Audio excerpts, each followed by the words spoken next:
નમસ્કાર ખેડૂત મિત્રો, હું છું જયેન્દ્ર પટેલ અને તમે જોઈ રહ્યા છો ખેતી ઇઝ વર્લ્ડ ચેનલ। તો મિત્રો, આજના વિડીયોમાં આપણે વાત કરીશું ચણા વાવવાનો યોગ્ય સમય અને કઈ જમીનમાં ચણા વાવવાથી સારું ઉત્પાદન લઈ શકાય, કઈ જાત વાવવી, બીજનું પ્રમાણ, ખાતર અને સિંચાઈ અને વધુ ઉત્પાદન કેવી રીતે મેળવવું એ બધું જ આપણે આજના વિડીયોમાં જાણીશું।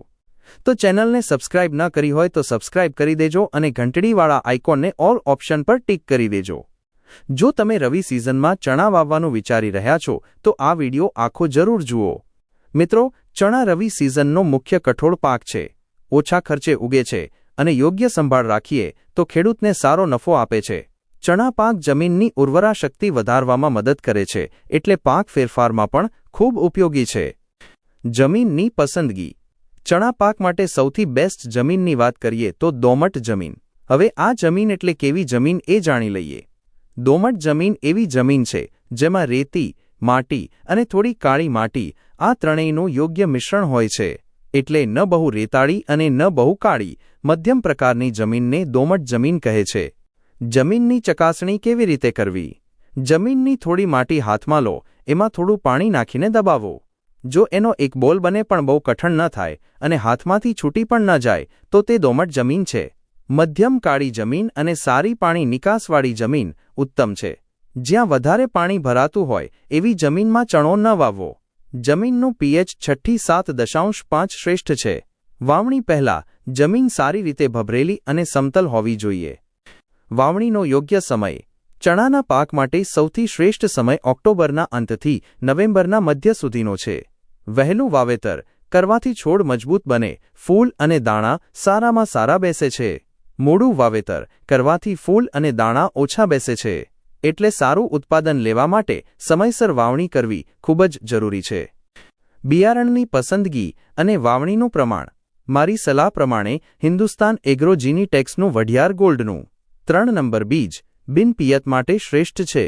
5 નંબર બીજ પિયત માટે સૌથી બેસ્ટ છે। વાવણીની રીત। બીજનું પ્રમાણ 1 એકરમાં 30 35 કિલો। અંતર। ચણા એક જ સીધી લાઇનમાં વાવવા। એક લાઇનથી બીજી લાઇનનું અંતર 30 સેન્ટીમીટર અને એક છોડથી બીજા છોડનું અંતર 10 સેન્ટીમીટર રાખવું લાભદાયક છે। સિંચાઈ અને જંતુનાશક દવા। ચણાને વધારે પાણીની જરૂર નથી હોતી। પહેલી 2 પાણી પૂરતા છે, એ પણ જો જરૂર હોય તો જ, ખાસ કરીને ફૂલ આવતા સમયે સિંચાઈ આપવી હિતાવહ છે। વિકાસ અને ઉત્પાદન વધારવા માટે જો ચણાનો વિકાસ અટકી ગયો હોય અથવા ઝડપી વિકાસ કરાવવો હોય તો હું તમને સલાહ આપીશ કે તેમાં તમે સ્વર્ણભૂમિ ઇન્ડસ્ટ્રીઝની વિગોર અથવા ભૂમિ રત્ન દવાનો છંટકાવ કરો। આ દવા તમારા લગભગ બધા જ પ્રોબ્લેમનું સોલ્યુશન છે, કારણ કે તે ચણાના વિકાસમાં મદદ કરશે, ફ્લાવરિંગ ફૂલમાં વધારો કરશે, ચણાને લીલોછમ બનાવશે અને છોડમાં ચમક લાવશે, જતા છોડને અટકાવશે અને પોપટામાં વધારો કરશે। ઈયળનું નિયંત્રણ। જો ચણામાં ઈયળનો ઉપદ્રવ વધી ગયો હોય તો તમે સ્વર્ણભૂમિ ઇન્ડસ્ટ્રીઝની ગ્લોબ માસ્ટરનો ઉપયોગ કરી શકો છો। કાપણી, વાઢ। આ પાક 100મી 110 દિવસની અંદર તૈયાર થઈ જાય છે। જ્યારે પાંદડા એકદમ પીળા થઈ જાય ત્યારે જ તેની વાઢ કરવી। સંપર્ક માહિતી। મિત્રો, જો તમે આ બધી બાબતોનું ધ્યાન રાખશો તો તમે 100% સારામાં સારું ઉત્પાદન મેળવી શકશો।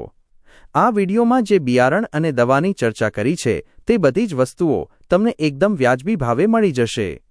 પીઠાઈ એગ્રો સેન્ટર, ખેતીવાડી ઉત્પન્ન સમિતિની સામે, સમી માલિક, જયેન્દ્ર પટેલ। કોન્ટેક્ટ નંબર વિડીયોમાં દર્શાવેલ નંબર મુજબ। ખેડૂત મિત્રો, શું તમે આ વર્ષે વઢિયાર ગોલ્ડ બિયારણ અજમાવવા માંગો છો અથવા આ દવાઓ વિશે વધુ માહિતી જોઈએ છે? મને જરૂર જણાવશો।